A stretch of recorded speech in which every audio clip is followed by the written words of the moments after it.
mochila al hombro, cuaderno nuevo, pájaro de papel. Se busca escuela que deje huella y ¿Qué tal? ¿Cómo les va? Les cuento que vamos a hacer un tema que está muy presente en las escuelas, es casi una obviedad, y sin embargo de esto se habla poco. Entrevistamos a Marcos Arano, es director de la Escuela de Teatro Malvado Colibrí. Tenemos testimonios de docentes del Colegio Integral Nuevos Aires. Vamos a ver también escenas de una película chilena. Y aquí está con nosotros el licenciado en Psicología Social Federico de la Vega, la licenciada en Psicología Marina Tesone, es especialista en grupos de niños y adolescentes, y el licenciado en Ciencias de la Educación Guillermo Volkin, docente en la Universidad Nacional de Tucumán. Nuestro tema, los grupos escolares. Así lo presentamos.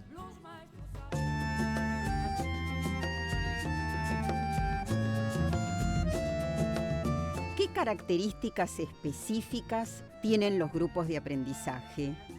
¿Qué interacciones, dinámicas, conflictos, liderazgos, qué sentimientos y sentidos de pertenencia generan? Pensaremos con qué herramientas cuentan los docentes desde su formación para hacer lecturas grupales e intervenciones y, si es posible, construir una didáctica de lo grupal.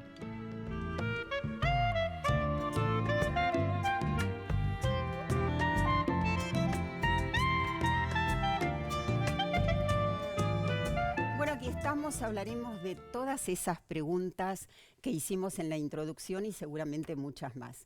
Bienvenidos, Federico Hola. de la Vega, Marina Tesone, muchas gracias por estar aquí. Vamos a comenzar pensando a qué se llama grupo. Digo, básicamente, ¿cuándo hay grupo? Bueno, eso es bastante interesante porque primero que no hay mucho escrito sobre los grupos, ¿no? Sobre todo en Argentina. Se escribió mucho en los años 70, pero actualmente hace más de 20, 30 años que no hay mucha producción escrita. Es cierto. Y entonces pensar la grupalidad implica también desde qué marco teórico donde uno se pare. Yo creo que hubo mucho tiempo donde se pensó a los grupos como objetos, como en el modelo de la psicología experimental, donde eran un objeto a ser estudiados de forma aislada.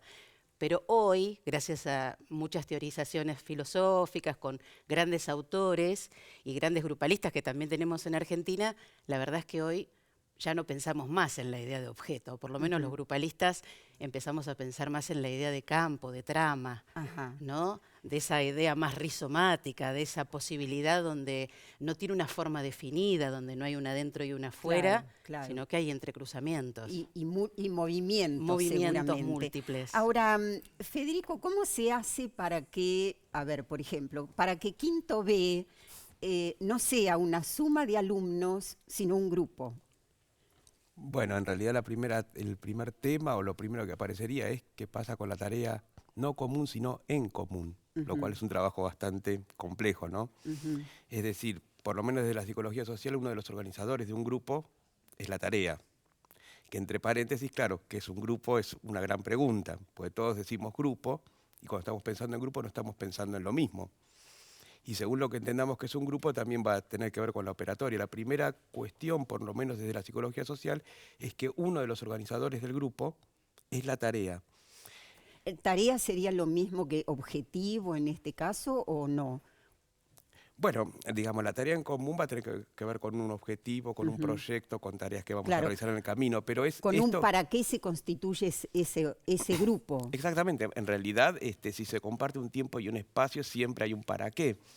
El gran tema del para qué es si lo asumimos como propio o no, si nos involucra o no, que es también uno de los grandes temas de la educación. Sí. Digo, porque una de las cuestiones que aparece con esos chicos que están ahí reunidos y que comparten un tiempo y un espacio es que pueden sentir que la razón por la que comparten ese tiempo y ese espacio viene impuesta de afuera, no los involucra, no les interesa, y eso va a repercutir en la dinámica grupal, en lo que pasa entre ellos. Es decir, no es lo mismo lo que sucede cuando estamos juntos para algo que nos involucra que cuando estamos juntos, digamos, porque Sí, no nos queda porque más nos remedio. juntaron. Exacto, muchas Ahora, veces ese sí. es el gran organizador. Bien, vos trabajás en el Colegio Carlos En Pellegrini. el Carlos Pellegrini. ¿Y qué características tiene específicas, quiero decir, un grupo escolar? Claro, yo lo escuchaba al colega y pensaba, las grandes teorizaciones sobre los grupos se basaron en experiencias con adultos. Y quienes queremos dedicarnos a los niños y adolescentes tenemos que pensar especificidades. Él hablaba de la tarea, ¿no? Y yo Claro. pensaba que hoy está un poco en discusión justamente si en los adolescentes estamos viendo si la tarea realmente estructura. A mí me parece que hoy las tareas convocan, pero de estructurar poco, porque ¿cuál es la tarea que convoca o implica a un adolescente hoy? ¿En qué está interesado? ¿Tiene interés en ir a la escuela? En principio la escuela es una imposición, es raro que un adolescente Elija. En el Pellegrini es una situación especial porque es una escuela elegida en su mayoría por los chicos y muy amada por los chicos. Y que genera un sentimiento de pertenencia Muchísimo. altísimo. Claro. Muchísimo. Pero la realidad es que no es que siempre que estamos frente a una clase estamos frente a un grupo. Yo no creo eso. Creo Ajá. que los docentes tenemos la oportunidad de hacer de una clase un grupo y para eso disponer ciertas condiciones para que haya grupalidad. Pero como por lo general suponemos o damos por supuesto que estamos frente a un grupo, que no hay nada más que hacer, no necesariamente hay atisbos de grupalidad, pero uno debería generar condiciones para poder Claro. y trabajar con el grupo. Esto que planteás, cómo hacemos de una clase un grupo, bueno, va a ser de alguna manera nuestro tema hoy que desarrollaremos al máximo, que también dejaremos picando para que quienes nos escuchan sigan investigando, sigan leyendo lo poco que hay y sigan sobre todo pensando en grupo, Totalmente. en lo posible. Vamos a escuchar testimonios de los docentes del Colegio Integral Nuevos Aires. Tenemos espacios específicos que son las asambleas semanales en las que los chicos se expresan, escuchan y tratamos de llegar a algunos acuerdos. Y los chicos y las chicas se apropian de ese espacio como un lugar para resolver conflictos. De todos modos, no empieza y termina ahí. Muchas veces depende lo que van trayendo, si es algo más grupal o individual, vemos otros modos de intervención. Muchas veces traen algunas cuestiones que tienen que ver con el ámbito privado, y en eso también involucramos a veces a las familias si pensamos que es necesario, o trabajamos con profesionales que acompañan en otros espacios a las chicas y a los chicos.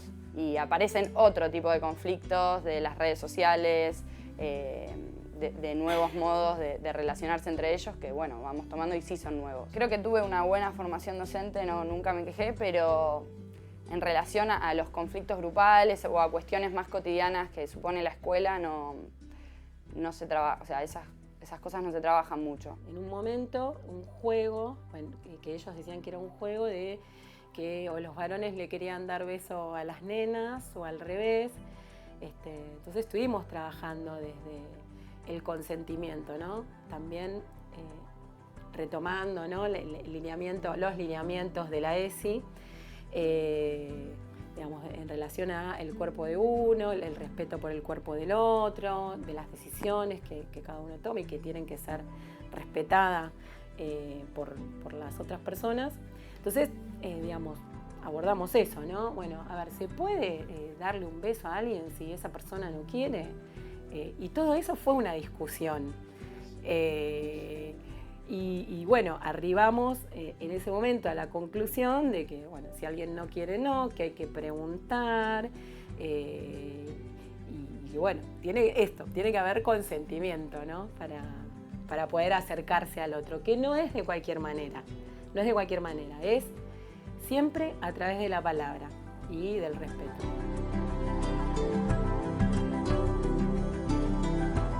Bueno, algunos temas que se desprenden, por ejemplo, que en el grupo haya conflictos, ¿es esperable? ¿Es preocupante? Bueno, es la materia, por lo menos desde la psicología social, es la materia prima Claro. de los grupos. El conflicto, lo que pasa es que en realidad es qué pensamos por conflicto, ¿no? Ujú. Porque aparece como una cuestión muy dilemática de enfrentamiento, de dominio Claro. sobre... Digamos, hay una mirada muy dramática del conflicto Ujú.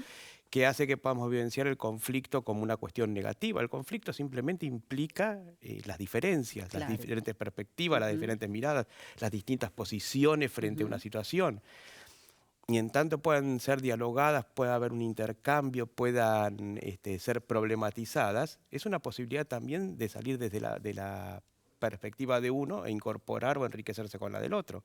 Con lo cual, en realidad, habría que ver primero si es preocupante el conflicto o, en todo caso, a veces apareciera como síntoma que es preocupante la manera en que se resuelve el conflicto Ujú. o que se aborda el conflicto o se trabaja el conflicto, que es como otra cosa, ¿no? Claro. O se esconde. O se esconde el conflicto, Ujú. exactamente. Ahora, Marina, es común, por ejemplo, en los grupos escolares que haya liderazgos o chicos excluidos o lugares fijos. ¿Esto se da?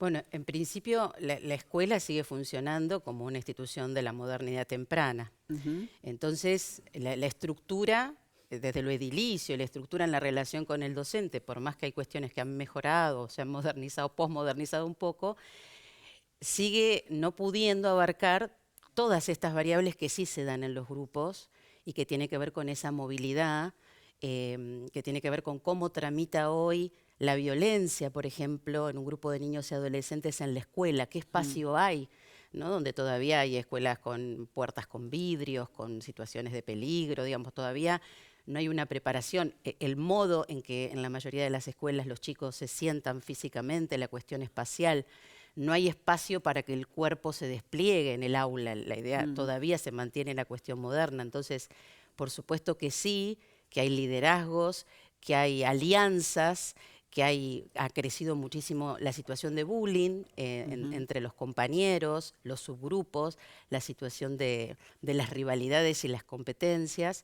Y como yo siempre digo, cuando aparecen las conflictivas y los docentes nos piden ayuda, siempre nos convocan por el ruido, por lo que hace ruido, por lo que... Y nosotros nos preguntamos o los invitamos a preguntarse por aquellos integrantes del grupo que no están haciendo ruido, que no son conflictivos ante la mirada, que son los que por lo general más nos preocupan. Entonces también un poco de pensar o poner en cuestión la idea de conflicto. Sí, pensaba también, bueno, después vamos a ir ingresando en algo que es específico de tu trabajo, de tu coautoría, que es el tema de técnicas grupales, ¿no? Porque el tema es, bueno, cuando se da todo esto, ¿qué hace un docente para poder producir modificaciones que contribuyan, no sé si existe decirlo, al bienestar grupal, pero sobre todo a crear un clima que posibilite el aprendizaje, que es la razón por la cual son necesarios los grupos escolares o existen los grupos escolares? Es en función básicamente del aprendizaje. Bueno, vamos a pensar también, muchas veces los padres, sobre todo en las escuelas primarias, dicen, porque a mi hijo le tocó un grupo muy unido, a mi hijo le tocó un grupo que es un desastre. ¿Escuchan habitualmente esto? ¿Qué piensan que quieren decir en esos casos los padres? Y ese es el discurso de los docentes también. Ajá. O sea, Lo que heredaron, digamos. Exacto, los papás reproducen lo que dicen los mismos docentes en todos los niveles, o cuando lees, por ejemplo, un informe de un docente, dice este grupo es aburrido, o es pasivo, o es simpático. Yo he escuchado que se le atribuyen a los grupos características de los sujetos. Ajá. Entonces, ahí está la idea del objeto. Un grupo que, bueno, algunos serán simpáticos, algunos serán terribles y otros no, digamos, ¿no? Como la idea del todos, de la homogeneización, que es lo que la escuela necesita. Pero ¿es porque la homogeneización es tranquilizadora? La etiqueta es tranquilizadora a veces, digamos, etiquetar, homogeneizar en ese sentido, porque aparte los grupos son, digamos, van siendo las características que se despliegan en un grupo y que va a tener que ver con algunos de sus integrantes, características que no son hegemónicas o en todo caso son ostensibles, digamos, ¿no? Cuando uno dice un grupo es resistente, es ostensible que hay signos de muchos de esos que marcan resistencia, pero no todo el grupo. Digo, yo siempre digo, cuando uno dice el grupo es, siempre va a haber uno con derecho a decir, pero yo no soy eso. Claro. Claro. Yo soy lo opuesto. Claro. En ese sentido, tranquiliza, obtura. Ujú. Digo, porque cuando yo pongo etiqueto y homogeneizo, obturo en el sentido de que no veo cuestiones diferenciales. Algo interesante de la mirada de la dialéctica, que bueno, en psicología social es muy común, es esto de que en realidad es la unidad y lucha de contrarios, con lo cual vos cuando estás frente a una situación donde ciertos síntomas, donde ciertas características son ostensibles, uno nunca puede olvidar que las opuestas están ahí. Cuando hay un grupo que está resistente, hay fuerzas opuestas que están ahí. Y viceversa, digamos. Y también en lo social, Bueno, en todo. Todo lo que vos estás diciendo tiene que ver con algo que dejamos para otro momento del programa, que es, bueno, ¿qué significa hacer una lectura grupal y si los docentes están preparados para hacerlo? Próximo bloque, vamos al encuentro de Guillermo Bolkin. Mochila al hombro, cuaderno nuevo, pájaro de papel. Se busca escuela que deje huella y abrigue bien.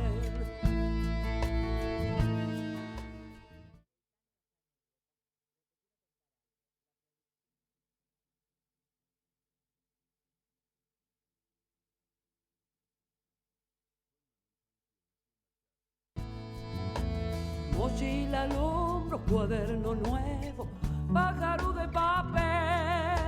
Se busca Bueno, aquí estamos. Les presento entonces a Guillermo Bolkin. Bienvenido, Guillermo.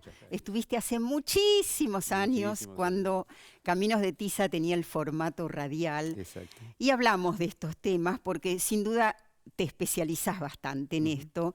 Bueno, Guillermo Bolkin es director general, además de licenciado en Ciencias de la Educación y docente universitario, del Instituto Secundario El Taller, que tiene este nombre y seguramente no es casual. Exacto. ¿Qué quieren decir con este nombre? Es una escuela que la generó Ana Quiroga, si la iniciativa fue de ella, como directora de la Escuela de Psicología Social, en los 90, y a partir de 2 o 3 aspectos básicos. Uno de ellos es pensar en la violencia que había con respecto a los adolescentes. O sea, era un periodo en donde Gatillo Fácil arranca a finales de los 80, ahora está en la televisión saliendo aquel que mató a su novia con 113 puñaladas. O sea, había una violencia social muy depositada en los adolescentes.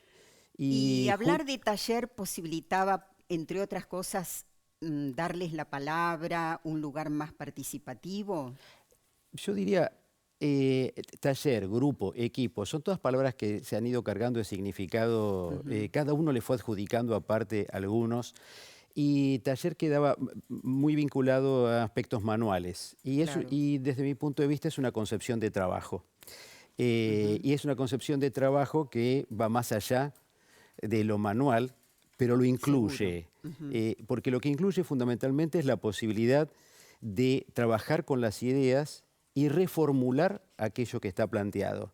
Y con un agregado fundamental que creo que lo define hasta ideológicamente, que es el de la producción. Bueno, en un taller es pensar en gente trabajando, produciendo algo que le pertenece. Un taller de costura, un taller de cualquier cosa tiene trabajo, producción y muchas veces grupo. Exacto, y pertenencia, o sea, que lo que se produce le pertenece a los que lo hacen, no es externo a los que lo hacen.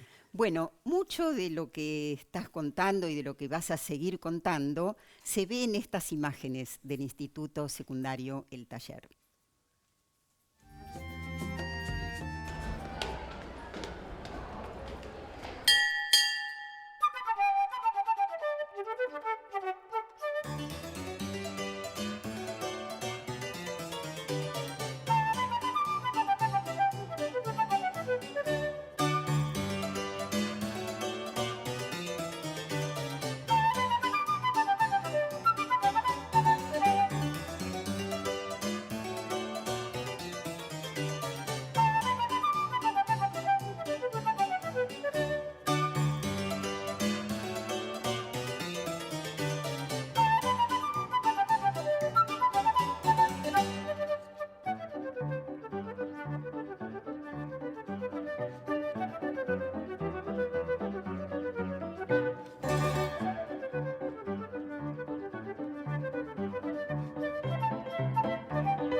Bueno, de verdad se ve mucho trabajo, mucha producción, una disposición de mesas diferente a la tradicional.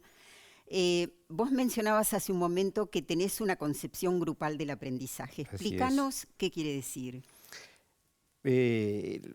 Hace mucho antes que el taller, por decisión pedagógica, ideológica, siempre creí en la potencialidad de lo colectivo.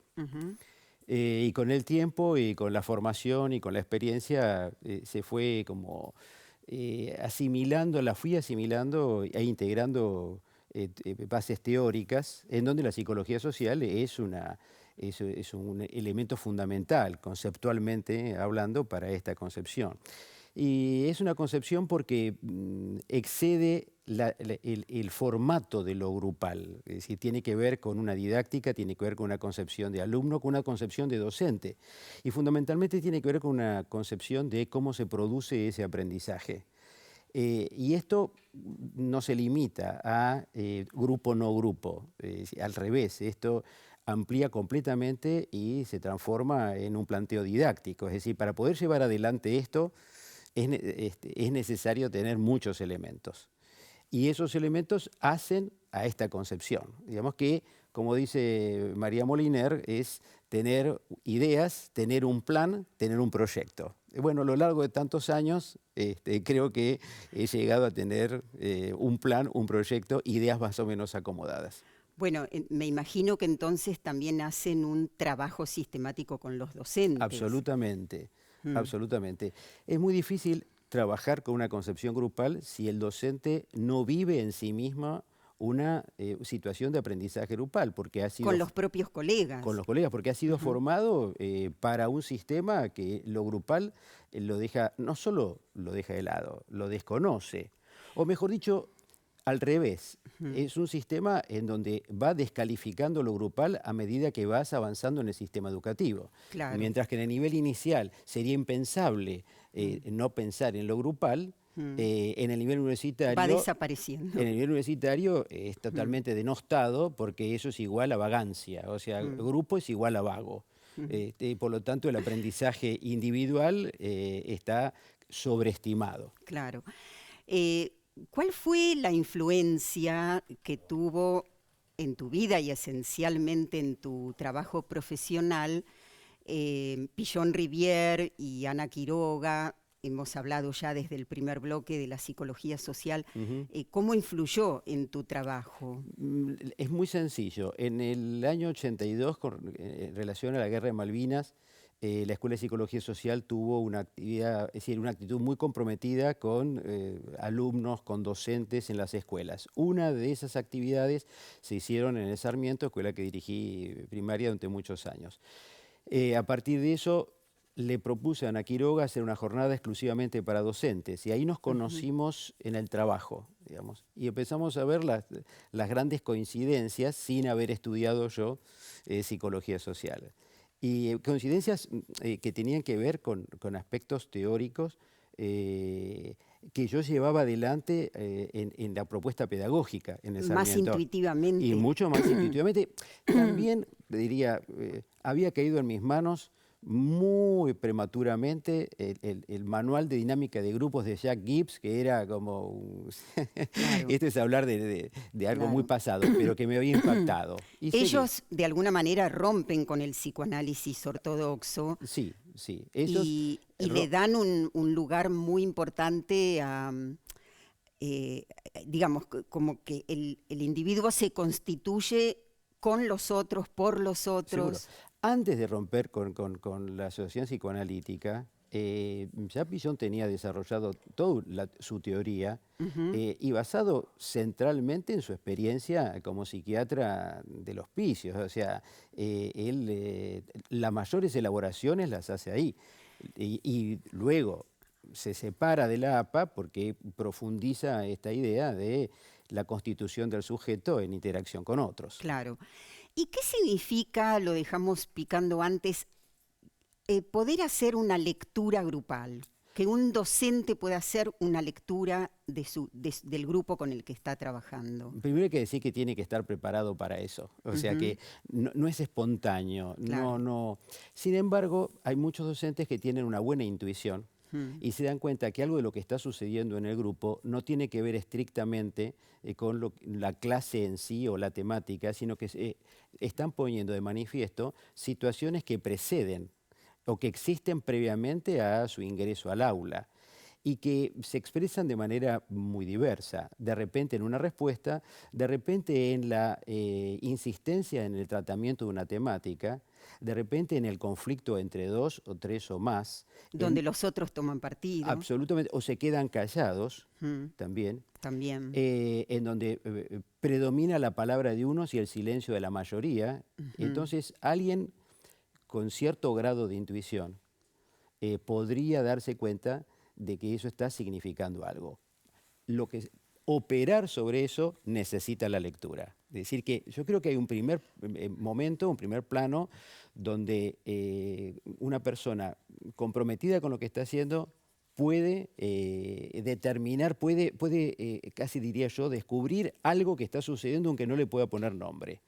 Ponerle nombre significa tener algunas herramientas, algunos instrumentos que den cuenta de ese fenómeno. Y a su vez esto está muy directamente relacionado con cuánto se conoce a los sujetos con los que trabajamos.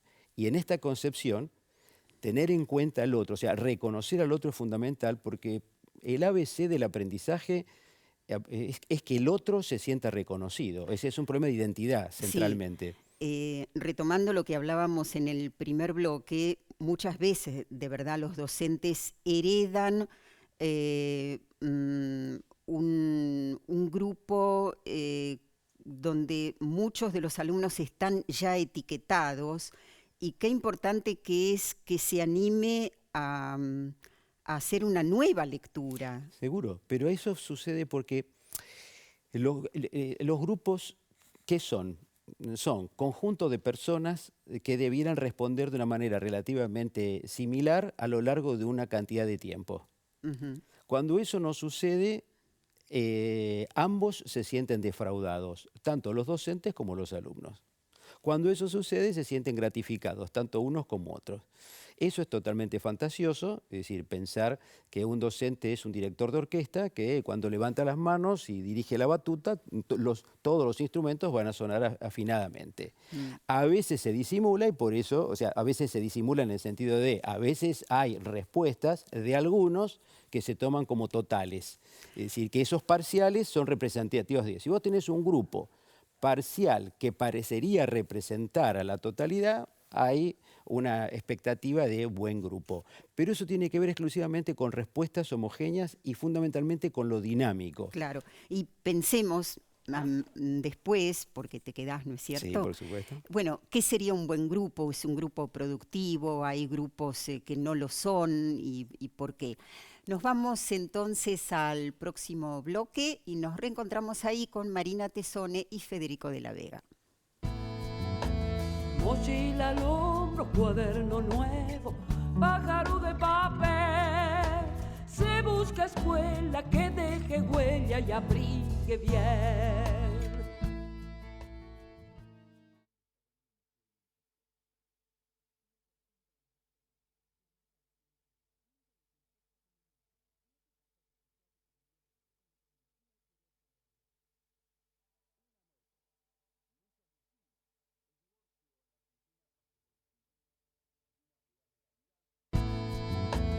Mochila al hombro, cuaderno nuevo, pájaro de papel. Seguimos entonces y compartimos ahora con ustedes escenas de la película chilena Machuca. Ven, weón. Ven. Vamos. Ya, weón, vamos. Ven, weón. No te va a pasar nada, weón. Tranquilo.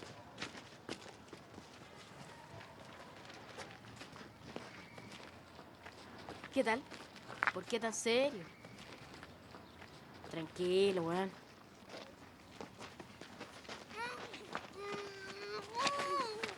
Ya, pues, te lo tenemos listo.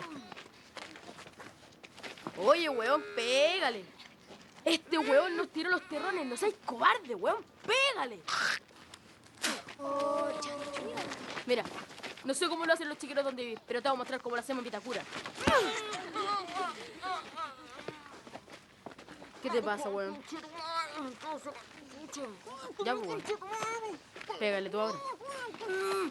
Ya, pues, weón. Ya, pues, weón, pégale, weón, no seas cobarde, weón, pégale. ¿Tenés miedo, weón? Pégale a alguien en tu vida, weón, le tenés miedo a todo el mundo. ¡Cobarde!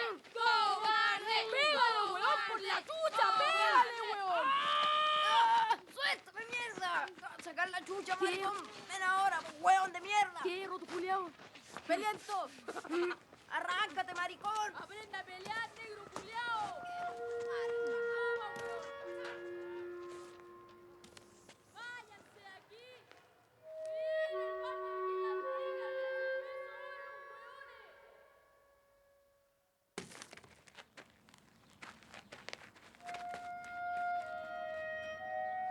¡Maraco!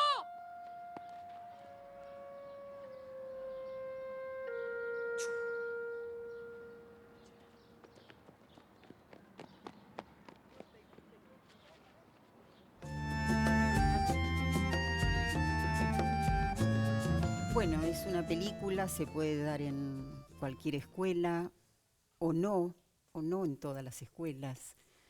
¿Qué te surge, Marina? Bueno, me parece imágenes fuertes, ¿no? No dejaba de resonarme la necesidad de pertenecer, ¿no? Como la necesidad del reconocimiento y pertenecer. O sea, los grupos tienen una potencia que tiene que ver con, si yo pertenezco, tengo que entregar algo a cambio para pertenecer. Y a veces esa entrega puede ser muy dolorosa, muy costosa.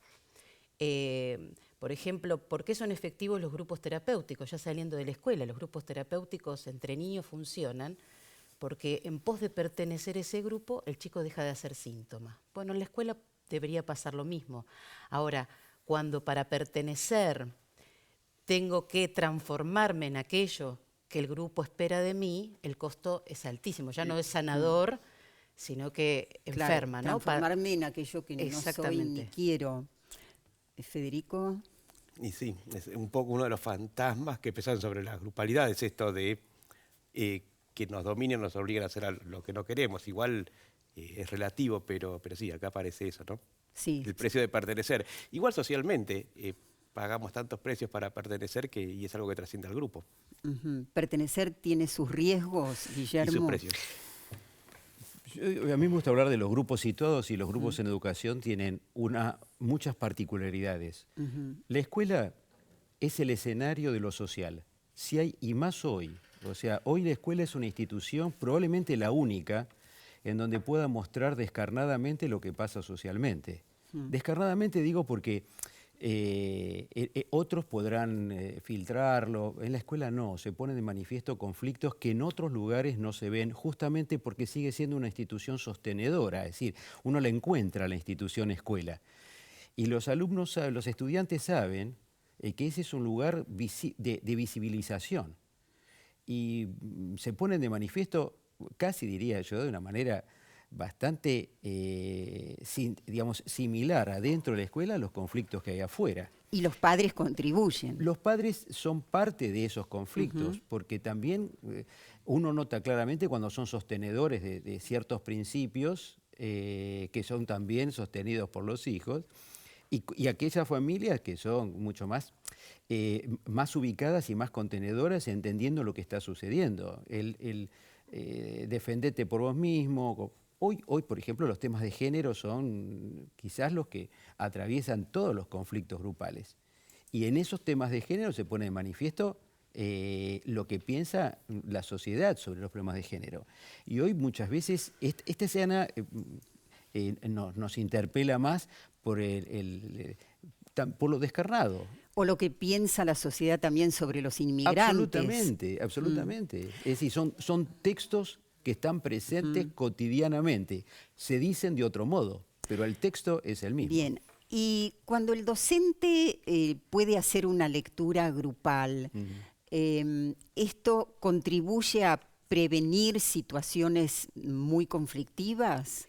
A mí me parece que sí. De hecho, el ver la escena, normalmente alguien tomaría estos 4 o 5 alumnos y trabajaría con ellos. Ajá. En mi caso yo creo que no, porque justamente como la escuela es un escenario de estas cuestiones que decía Guillermo, para mí eso implica a todo el grupo. Entonces yo trabajaría esa escena como un emergente de ese colectivo, de ese grupo, y trabajaría con todos, no solamente con esos 5. Claro. Entonces la lectura ahí del docente Con los que debería fueron ser muy activos, con los que con miraron, todos. claro. Y con los que no se enteraron quizás, estaban esperando en el aula o en el recreo, que eso aconteció, ¿no? Entonces implicarlos a todos, que es distinto que involucrar, ¿no? Implicarlos. No es involucrarse tiene que ver con yo estoy comprometido con ese acto. Ahora, implicados están todos los que forman parte de ese grupo. Bien. Vamos a escuchar el último testimonio docente del Colegio Integral Nuevos Aires. Si nosotros claramente vemos que algún chico por X situación está muy angustiado o por ahí la pasa mal, bueno, obviamente por ahí hacemos intervenciones como más específicas, pero en general siempre estamos como atentos a lo que le pasa a los chicos y a las chicas. Para nosotros lo social es tan importante como lo pedagógico y consideramos que si un chico no está bien, no viene contento al colegio, no puede estar, digamos, bien con sus pares, difícilmente pueda estar bien en el contenido porque hay otras cuestiones que lo están atravesando y que lo están preocupando. Ha habido situaciones donde se han hecho reuniones de familias para poder contar algunas cuestiones que estaba atravesando el grupo y también un poco qué pasaba en casa, cuál era la lectura de las familias. En realidad para nosotros es muy interesante qué le pasa al chico, digamos, con eso, porque los adultos tenemos como miradas, lecturas muy distintas a lo que le pasa a un niño. Entonces nosotros, si bien obviamente escuchamos las preocupaciones de los padres, las lecturas que hacen los padres en relación a un tema específico, siempre vamos a trabajar con qué le pasa al niño con eso y también, bueno, poder conversar con el papá y si es necesario decirle, bueno, mira, tu lectura como adulto puede ser esta, pero la verdad es que nosotros en una lectura como niños es distinta. ¿Por qué? Porque el adulto ha transitado otras cosas, puede ponerle otros nombres a las cosas y eso a los niños no les pasa. Bueno, y siempre que sea necesario se va a llamar a una familia o a las familias que sean necesarias. A medida que uno va trabajando en el cole, va supervisando el trabajo, pensando conjunto con la dirección, con otros colegas y demás, uno también se va formando, va creciendo y todo el tiempo uno está repensando su práctica.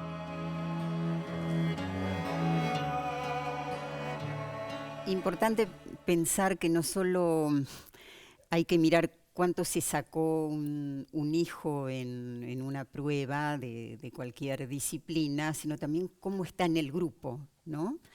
Federico, el libro del que sos coautor es un libro básicamente de técnicas grupales. ¿Qué significa en este caso que haya técnicas? ¿Las técnicas son para qué? ¿Para producir cambios? ¿Para transformar situaciones?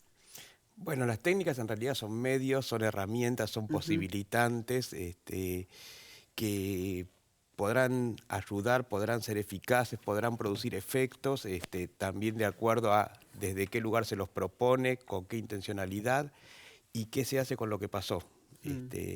Estaban hablando en un momento esto de ver lo que pasó en la dinámica del grupo o pensar lo que el grupo dice. Si vos propones una técnica y no reflexionás sobre lo que pasó en la técnica, tampoco tiene, digamos, es desperdiciar lo que pasó en la técnica.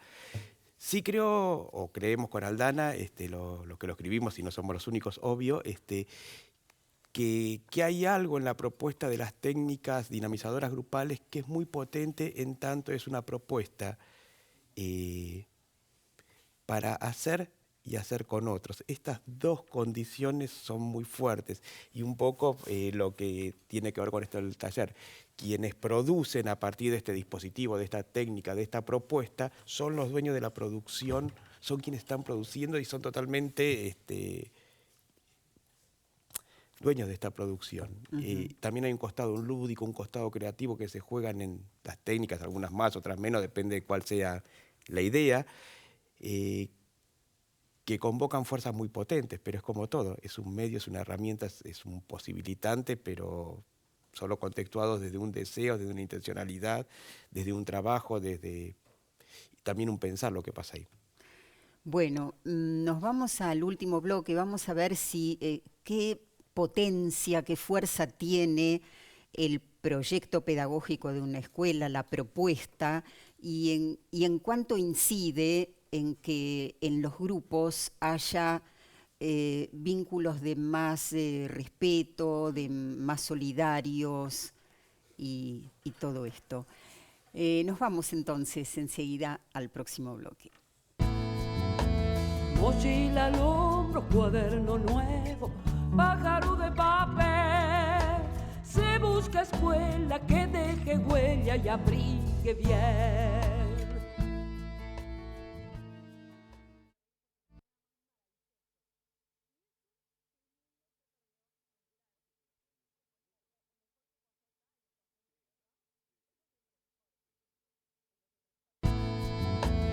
Mochila al hombro, cuaderno nuevo, pájaro de papel. Se busca. Bueno, vamos a ver, cuando Marcos Arano arma un elenco, ¿cómo hace para que funcione como grupo? Obvio. Y para eso deberíamos comenzar por el principio. Y al principio no había nada. El Mundo Malvado Colibrí en principio es una escuela de teatro, clown, máscaras, pero sobre todo nosotros lo vemos como un movimiento.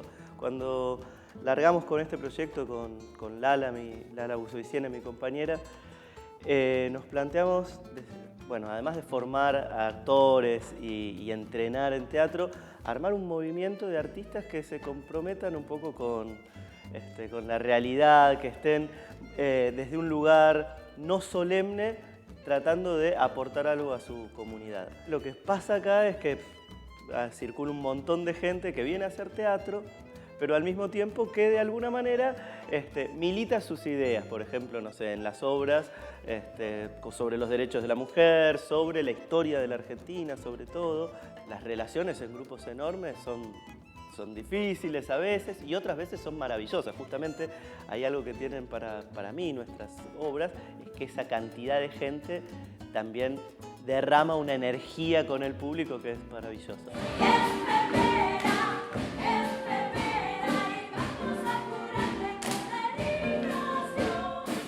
Surgen muchos conflictos diversos. En general, surge siempre el conflicto del dinero, somos un montón. Somos un montonazo, entonces no se cobra.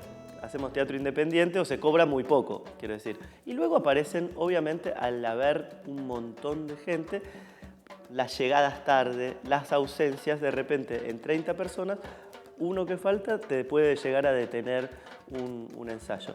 Entonces necesitamos trabajar mucho la cuestión de ser disciplinados con nuestro trabajo, y para eso laburamos mucho sobre el deseo.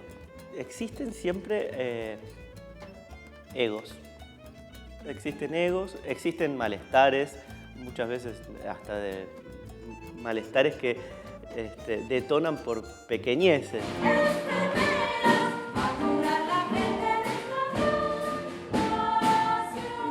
Básicamente el trabajo del director es saber qué no va. De todas las propuestas, en particular nosotros trabajamos con clowns. Una de las características de los clowns es que al ser tan espontáneos son muy creativos. Entonces hay un montonazo de ideas, nos sobran las ideas. Lo difícil es soltarlas. Y ahí sí pueden aparecer conflictos porque, esto no va a entrar en la obra, es maravilloso, es una idea bárbara, pero no suma al proyecto. Yo aprendo como directora, ¿cómo hago para tener paciencia con esto? Muchas veces, inclusive, aprendo qué mal que manejé esta situación. Y muchas otras veces también los grupos aprenden soy parte de un grupo, soy parte de un cardumen. Y algunas cosas hay que resignarlas. Se me ocurre un título, un éxito del teatro para usted. Mi abuelo solo se desliza un poco más rápido. No, pero lo estamos cargando para levantarle el ánimo. Yo estoy hiperventilado, a esta altura yo ya no doy más. A ver, algunas cosas parecería que a veces hay que resignar en aras del proyecto del grupo. ¿Algo de lo que decía Marcos Arano, Guillermo, te resonó en relación a los grupos escolares? Sí, hay un viejo planteo que es ¿el docente es un actor? Sí. El tema para mí es si la obra es convocante o no es convocante. Si no es convocante, es un actor cuyo público lo puede estar pasivo, abuchearlo, boicotearlo. Puede irse. Sí, puede irse. De muchas maneras, aunque no sea físicamente. Claro. En general, muchos se van, aunque su cuerpo permanece adentro del aula. No es fácil tener una propuesta convocante, aunque es un desafío y que creo que es fundamental. Y el primero que tiene que estar convocado es el propio docente. Es decir, que encontrarle sentido y valorar lo que está haciendo. A partir de eso y entender que está dentro de una institución en donde se entrecruzan todo lo que decíamos antes y donde a pesar de todo sigo creyendo y pensando y observando que cuando la propuesta tiene cierto grado de racionalidad, porque quisiera diferenciar claramente que sea atractiva de racionalidad. Atractivo. Hoy es muy difícil medir las cosas por su nivel de atracción o de placer. Aparte, yo creo que si solo tuviéramos que aprender en función del placer, habría cantidad de aspectos que no tomaríamos contacto y eso sería una pérdida. Pero sí que sea racional, o sea, que tenga un sentido. Racional en virtud de tener un sentido. Cuando tiene un sentido, el público lo aprecia. Puede gustarle más o menos. Pero cuando tiene un sentido y el público lo aprecia, ¿eso no fortalece también los vínculos? Diría, se disminuyen notoriamente los conflictos, porque muchas veces los conflictos adentro del curso aparecen en función de la carencia de lo convocante. Es decir, cuando no hay algo que lo junta, emerge mucho más lo que son los conflictos que están previos al ingreso del docente. Claro. Bueno, Federico, de despedida, ¿qué te surge de todo lo que hablamos? Sí, estaba pensando en esto, ¿no? Eso convocante, ese tercero que organiza, que es aquello que los convoca y que de alguna manera algún grupo pueda asumir como propio también en esta cuestión de los conflictos. Ahí decían el director que muchas veces él lo que tenía que hacer era decir que no, esto va y esto no va, en torno a un montón de ideas y bueno, en torno a lo que la obra da, lo que puede el tiempo, incluso aprender a resignar estas cuestiones personales en esa construcción colectiva, aprender a ese nosotros, ¿no? Marina. Bueno, me quedé pensando en esto de lo teatral, ¿no? Que no solamente el profesor a veces es actor, sino que me parece que el desafío de los docentes es devolver el protagonismo al grupo y perderlo. Y eso es una herida narcisística fuerte para un docente. A veces devolverle el saber y el poder al grupo para que pueda desplegar toda esa multiplicidad, que bueno, es lo que a mí me han enseñado Hernán Kess, el Mantato Pavlovsky, que han sido mis maestros. Y bueno, sobre todos ellos tenemos bibliografía. Les agradezco a los tres. Vamos ahora entonces a mencionar las propuestas para que puedan profundizar en estos temas, más allá de que algún día los retomemos. Nos vamos a la primera propuesta. Aquí está, la estamos viendo, Grupos Produciendo Sentidos, de Aldana Neme y nuestro invitado Federico de la Vega. Es un libro que tiene muchas técnicas grupales. Nos vamos a la segunda, es Matrices de Aprendizaje, de Ana Quiroga, la hemos nombrado, una de las fundadoras, junto con Enrique Pillón Rivière, de la psicología social en la Argentina. Y la tercera, ahora, Para sobrevivir, planificar la esperanza. Este es un homenaje que se hizo a Enrique Pillón Rivière, de varios autores, Racedo, Torres, Bieder es una compilación. ¿Trabajaste ahí? Ahí está la presentación. Ahí está un trabajo de nuestro invitado Guillermo Volkin. Y la última propuesta entonces, Intervenciones en el campo de las subjetividades, es de varios autores, entre ellos nuestra invitada Marina Tesone. Gracias nuevamente a los tres, a ustedes, hasta la próxima semana. Mochila al hombro, cuaderno nuevo, pájaro de papel. Se busca escuela que deje huella y abrigue bien.